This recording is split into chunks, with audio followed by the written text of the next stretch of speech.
Miriam, To-Be e Shanoa, 3 personagens que parecem ter saído do mesmo molde de personalidade. Quietas, introspectivas, obedientes, mas cada uma por motivos diferentes. Isso não é só uma coincidência de roteiro, porque parte dessa personalidade sempre acaba no design. E não é só nesses casos, em bons trabalhos isso é quase uma regra não escrita. Quer ver? Pensa num personagem mais fechado, mais sério. Ele dificilmente vai usar roupas coloridinhas e vibrantes. Ele vai ter um esquema de cores sóbrio, normalmente bem contrastante do padrão de cor daquele personagem engraçadinho e alegre. Uma expressão carregada e um olhar quase cínico. Por mais que até possam existir exceções, fora o olhar de peixe morto. Esse sempre permanece. Oi, eu sou o Siley e vamos ver um pouco sobre esses tais personagens xerox.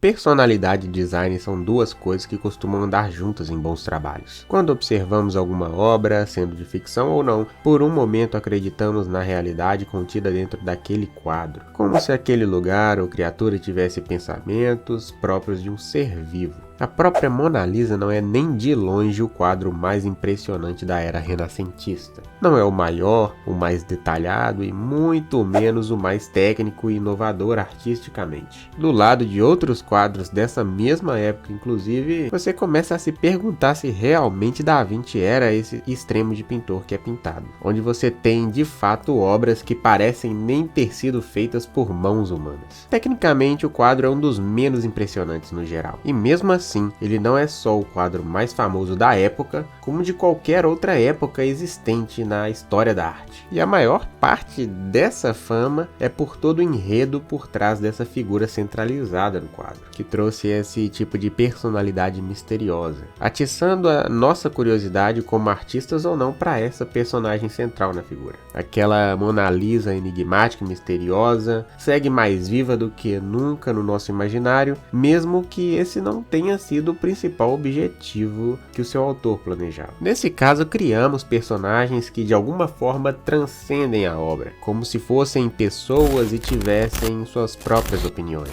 gostos e uma forma bem pessoal de pensamento que é reforçada em sua aparência e nas obras em que aparece. Lógico que quando se trata de um quadro, a história já é meio diferente de uma obra seriada como um quadrinho ou um game, onde de fato as opiniões e todo o desenvolvimento daquela figura não fica limitado entre as molduras do quadro. Se antigamente fatalmente cairia naquele típico personagem misterioso e dúbio, onde você não tem certeza do que de fato representa aquele tipo de personagem, nessas outras plataformas você pode sim trabalhar esse pensamento por objetivos claros na história, porém também você consegue mesclar um pensamento mais objetivo em cima daquele personagem e também de movimentos. Aquela representação do que entendemos como representação de figuras góticas entre antigas, como no caso de Miriam, colorida como vitrais das catedrais da Idade Média. E sim, o fato de Miriam ter aquelas rosas tatuadas muito provavelmente vem de toda uma referência de vitrais das igrejas da época gótica. E um dos melhores exemplos dessas referências é justamente o boss, que é literalmente um desses vitrais. Agora, temos também a nova representação do gótico, ou a cultura gótica, que é muito representada hoje em dia, que traz todo aquele espírito romântico, melancólico, monocromático, predominantemente negro, como no caso de To-Be, que tem seus olhos vendados, aliado de uma vestimenta bem elegante, predominantemente de tons escuros, que mais parece um estilo europeu que fica entre uma representação futurista entre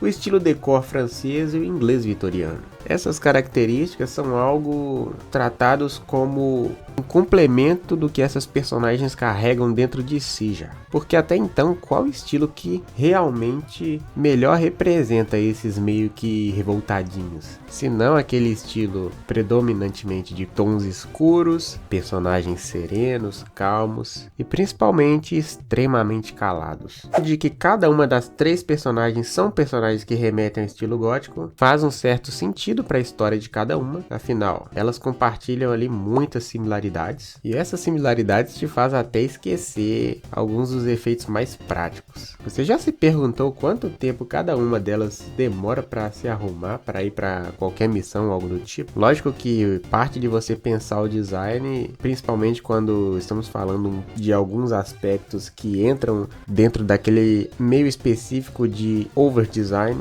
você acaba não levando muito em conta esse lado mais prático mesmo, de algum detalhe, alguma roupa em específico, que muitas vezes coloca uma dimensão diferente nos detalhes de cada personagem, como se ele estivesse ali para simplesmente representar algum símbolo que define de uma forma visual as características daquele personagem. E parte dessas características podem ser ter um dilema entre o certo e o errado, entre aquilo que é mandado por seus superiores e o que parece ser o certo a se fazer.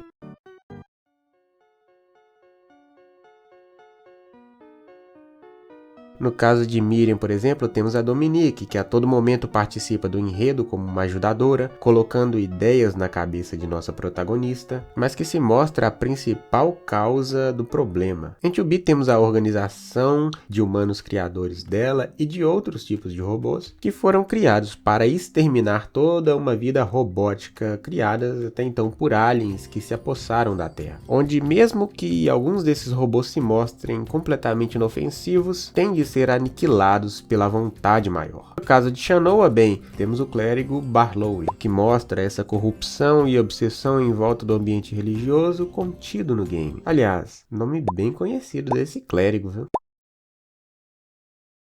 No fundo, são personagens para histórias muito parecidas com roupagens diferentes, mas que remetem às mesmas origens. As personagens não têm a completude de sua memória e por isso estão por baixo de ordens que nem sempre levam ao final real ou ao final bom do game. E parte disso também é o motivo delas serem vazias de personalidade no início da aventura, o que leva a dúvidas e escolhas na gameplay. Incrível como jogos adoram colocar personagens que perdem parte de sua memória como desculpa para você não ter basicamente informação nenhuma no início do jogo. Isso já tá virando até um clichê. Você vai aprendendo como funciona aquele universo junto com a personagem à medida que um vai se aproximando do outro, o que cria uma simpatia genuína de você pela figura com a qual você está jogando. Isso pode trazer um personagem bem feito que funciona com um enredo e pode fazer a Miriam, que apesar de eu adorar o design, como eu posso dizer, de um modo eufemista, uma personagem que começa vazia no início do jogo para contextualizar e permanece vazia até o fim da jornada. Bem, nosso vaqueirinho preferido não é conhecido por sua escrita final. Enquanto Ryukishi Zerunana peca na adição excessiva de história, Igarashi peca pela falta dela. Eu sinceramente espero que um Bloodstained 2 saiba trabalhar Miriam, porque tudo nela funciona e prova disso é que mesmo com o desenvolvimento porco, ela ainda carrega e é a principal cara da franquia. Vamos fingir que não é pelo Zangetsu ser apenas um nervosinho de espada, que fica localizado nos fundos de uma sala de aula, ou de que apenas Dominique, além da própria Miriam, não parecer um NPC genérico sem alma. E sim, Miriam é incrível. Um baita acerto e eu sou um dos primeiros a criticar quem fala mal dela. É tipo aquela 8 de 10. Se melhorar a história, ela chega a uma nota 10 facilmente. E tudo exige um certo estudo. Aliás, Metroidvania gosta de gótico, né? Será que esses designs góticos e personagens silenciosos são só uma moda? Ou a gente tem uma fixação eterna pelo arquétipo do herói melancólico? Talvez o sucesso de personagens como 2B e Miriam seja a prova de que a gente gosta mesmo é de personagens que sofrem calados. Agora falando um pouco de cada personagem. Shanoa de Castlevania Order of Ecclesia tem roupas que lembram a moda vitoriana, sóbria e elegante com cores frias e ornamentos discretos, mas não para por aí. Suas tatuagens mágicas e glifos remetem a selos ocultistas e símbolos religiosos, reforçando sua ligação com a ordem e o arquétipo da sacerdotisa. Alguém obediente, silenciosa, cheia de mistério. Ela é uma heroína trágica, quase como uma figura pré-rafaelita, serena e distante, perdida em um destino imposto. Já Miriam de Bloodstained carrega a Idade Média na pele. Suas marcas coloridas parecem vitrais de catedrais góticas, símbolo do sagrado e da beleza arquitetônica. Também tem uma certa ligação com selos mágicos e demônios. Através dos cristais alquímicos que foram inseridos em seu corpo, A roupa mistura elementos renascentistas e vitorianos, trazendo aquele ar aristocrático, mas com um toque moderno para reforçar o seu poder. É como se todo esse contexto gótico ele estivesse não só ao redor dela, mas também dentro dela. Já 2B, de Nier Automata, dois mundos: o gótico aristocrático e o futurismo tecnológico. Sua máscara vendando os olhos não é só estética, é símbolo de obediência e cegueira moral. Ela é um soldado que cumpre ordens sem questionar, até que a trama começa a quebrar isso. O vestido dela parece saído do século XIX, com rendas e mangas bufantes, mas é um corpo de androide com botas e armas futuristas. Essa mistura cria algo surreal, uma boneca de porcelana jogada em uma guerra pós-apocalíptica. E das três, é a que menos de fato parece uma guerreira. Ela não carrega armadura em nenhuma parte de seu corpo, o que faz até um certo sentido pelo fato de ela ser um robô, enquanto as outras duas são humanas. Super-humanas, mas humanas. O mais curioso é que, apesar das diferenças visuais,